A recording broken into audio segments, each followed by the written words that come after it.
I'll never forget the feeling of staring at my phone, knowing I had no service, no way to get help, and no way to tell anyone what was happening. It was supposed to be a simple hiking trip. One of those escape from everything kind of moments where I could breathe in fresh air and forget about the noise of daily life. But life has a way of throwing curveballs, doesn't it? I was deep into the wilderness, miles away from the nearest town, when I started feeling it. That tightness in my chest, that dull ache in my head. At first, I brushed it off, thinking it was just dehydration or maybe a bit of exhaustion from the long trail. But as the hours wore on, it only got worse. I'd been out there alone for a couple of days, thinking I was in the clear. I'd even checked in with a friend before heading out, letting them know where I'd be and when I'd return.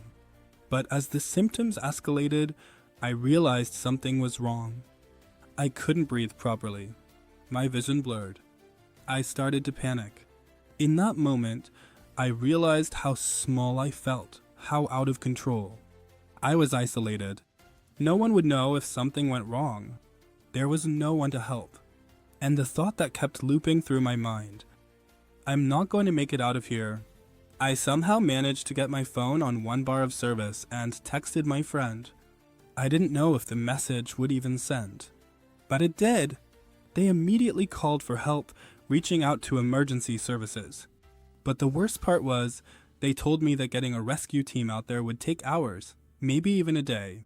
And the worst part? I might not make it that long. Here's the thing I didn't know at the time. There's a difference between hiking insurance and proper travel insurance. When I was planning the trip, I thought hiking insurance covered me for any accident, any emergency, anywhere. But I learned the hard way that wasn't the case. Hiking insurance only covers you for specific accidents and doesn't do anything for things like medical evacuation from remote places. It's a mistake I won't make again. By some miracle, I managed to hang on long enough for the rescue team to find me, and thank God they got me to safety. But then the bills started rolling in. The hospital fees, the helicopter ride out of the mountains, the cost of everything. It was overwhelming. I never expected to get hit with that kind of financial blow on top of everything else. I mean, I was already dealing with the emotional trauma of being so far from help, trying to survive on my own. But here's where things turned around.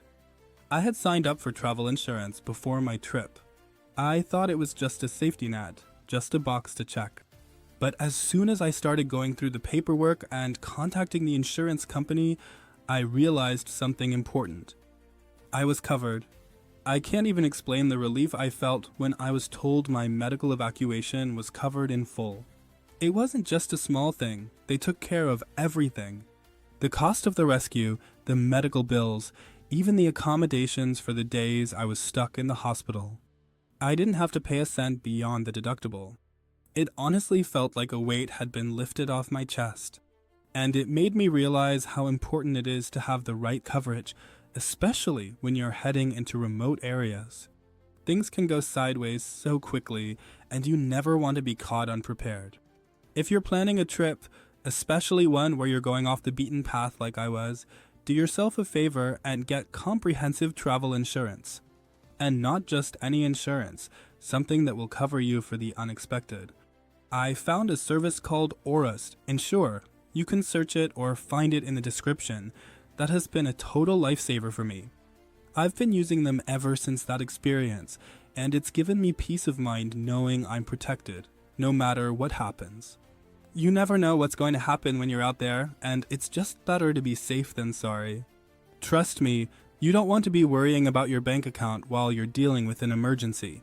Learn from my mistake. Get yourself the right insurance before your next trip, especially if it's anywhere off the grid. I don't know how I would have made it out without it,